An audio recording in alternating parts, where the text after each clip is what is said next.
now, but I'm going to repeat what I've just said to you so you can watch it back to remind you.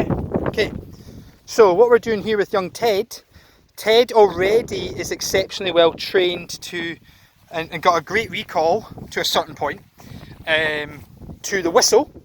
But what Mum's adding in on top here, which I don't know if you can see in the video, you might not. It doesn't. The great thing is if you can, that's even more wonderful, is we're adding in on top the cementer, which is the remote collar. Because Ted likes to, let's see if you can see it.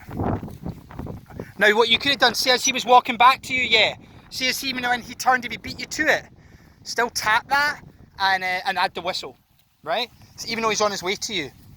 So we're adding in the e-collar, which guarantees the recall, because when Ted sees a deer or a pheasant or any, he's got chase drive. He loves to chase. In fact, probably prey drive, because I'm sure you'd love to kill it and all. And it's a bit annoying when Mum lives on a farm, so I'm with lots of lovely surroundings. Yes, beautiful. So we're layering on top, this is how an e-collar should be added. Layering on top to his already knowing communication, the e-collar. So we're doing low level, continuous pressure from the e-collar, and we're helping him learn how to escape the pressure of the e-collar. Now when we're saying escape, it doesn't mean it's hurting him in any way or uncomfortable, but it is new. So we're using a long line as a backup. We've got, as much as in this sort of area he would have a recall just with the whistle. So we're not trying to do anything fancy right now because he doesn't know the collar enough yet. But what we are seeing, and what you're seeing, is before you're applying the pressure of the whistle, we're getting a turning from the e-collar. That's right. So that millisecond or that half second is what the e-collar is meaning to the dog.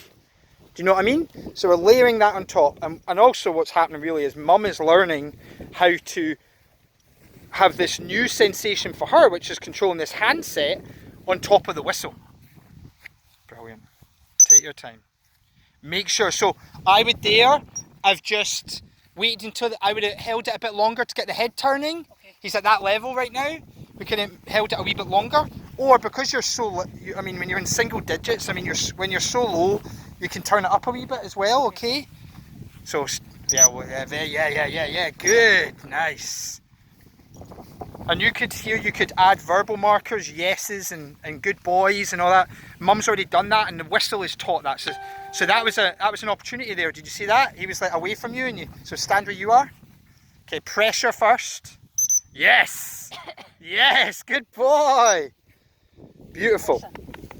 So what the e-collar is going to do is help you work on three things, okay? Distance. It's allowing you to control better the distance the dog is from you. Now that is with any type of duration, the length of time you want him away from you. And then you're working on the hardest of the three, distraction. Distance, duration, distraction. So right now the line is helping us with the distance, duration and distraction as well, in case say something appeared and ran in front. Yep. Of course, while we're teaching the tool, we would stand on the line. I personally would find his level. He's very comfortable with it. I'd find his level that gets his attention and do what you were just doing as normal. Yes, yes, good job, buddy. Boom. And this is the reality of e-collar training. But what it's going to do is it just guarantees, once he has the same understanding of the whistle to the e-collar, because right now she whistles like that. When, see how we turned before you whistled, that was beautiful. What we want is over time, that'll become much smoother. And what dogs do on an e-collar, and they feel it, boom, turn on the sixpence. Totally turn on the sixpence. And you'll be able to get him with any distraction, be able to get him to do that. What we see is a happy, content dog, but a dog that's learning. As we said, and we'll say it, the first time he got it on, we tapped, and he was like, jumped. He was like, what? Totally not aware of the new sensation, but you don't stop and go, that's terrible. You keep going until the dog gets comfortable with the thing they were uncomfortable with. Just like if you were trying to get him to go over a bridge, yeah, turn and face, tap. Yes. Beautiful. So every time you press it, you're getting more comfortable with it as well. Do you know what I mean? Yep. Now say for example, over here a person appeared, because he would normally run over barking. Yep. And if they got scared of him, you were worried that he would maybe bite them. Yep. Because he gets into that, haha, you're weak. So the e-collar absolutely you would use in that scenario as well to bring him out of that. The e-collar absolutely at that time can be applied, once he's understood the collar, you can absolutely apply it as what we call a punisher to decrease the likelihood of that behaviour happening again. Yep. To where we would have it slightly higher, hey, boom, stop, boom, come and do this instead, awesome. Does that make sense? Yep, totally. Now that doesn't matter whether it was a person or whether it was an animal or whatever. The e-collar allows you, through practice with help of the line, sorry darling, help of the line to find his levels, you don't know what they are yet. Yep. When When he's going to go and chase a deer, you would go like you did, right, there's a deer. And you would go and you'd let him, say the deer's at this fence, and you let him go near the end of the line, and you don't add any vocal, anything yet. Get him into that, find that level that he feels. And see, when you're doing that, you literally can be holding the red, it's on continuous, and turning the dial, because you can hold it and turn at the same time, until he's until you find that level. But because you've been teaching him it, as soon as he feels it, he's going to go boom, and come, and you're going to be like, awesome, good job. Or in your case, you're going to apply the whistle.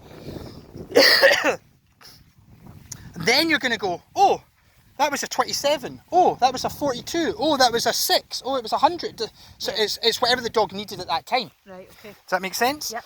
But then you're going to then start going into, nice, yes. Good job. And absolutely while you're teaching that, there's nothing wrong with using, I would encourage, I do myself, use food. I actually only, when I'm really teaching the dog first, the only way the dog gets fed is by feeling the e-collar and coming to me and getting food. Right, okay. Does that make sense? Then all of a sudden you start to mean more, whereas the dog's got 100 grand in the bank, and you know it's been eating all day, and then you come out and offer it a fiver, it's like, aye, very good, away you go with your fiver, this 20 grand running across the field. Whereas you start making the dog work for the food a bit more, to learn the tool, which would be in this case the e-collar, oh, the response is amazing. Yes! So you're seeing how you're starting to see here in those split seconds before the whistle applies, the whistle pressure, using e-collar pressure, and that's letting you know what it means to the dog. Yep. Because say you tapped that, he stood still but he didn't start moving, you'd maybe have applied a bit of leash pressure, or because of how responsive he is with the whistle, you can apply the whistle pressure. Yep. If he responds to that, awesome. Yeah, the focus. Stand still. Yeah, he's got his ears up. Let him get looking whenever you want. Yes. Good job, buddy. Get a photo of that, yes. Yeah, look, that's a nice wee image. Look at him, gorgeous Ted. Hey, Teddy boy.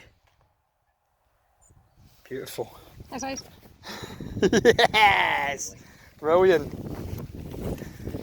So remember what the dog knows least always comes first whenever you're doing any training. And the proof's in the pudding. Yeah.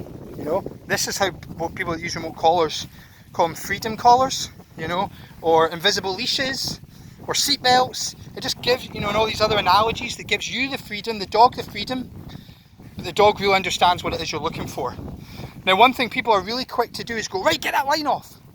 Now, I personally would say, maybe when you've had a whole bunch of deer scenarios and you've not had to touch that line, the e-collars work, then you go, now take the e-collar, now take the line off. You don't need to be so quick to do that. Get just a cheapy line, let him just leave it outside the house, let it run around the mud, it doesn't matter. Oh yeah. Is that an electric one? 16 volts. Is it on right now? Well, I'm glad I ducked it. It's funny because people don't call for that to be illegal, but they try and call for e-collar to be illegal. What a joke. 6,000 volts. That's what people said about an e-collar. Yeah, good job. It's truth, guys.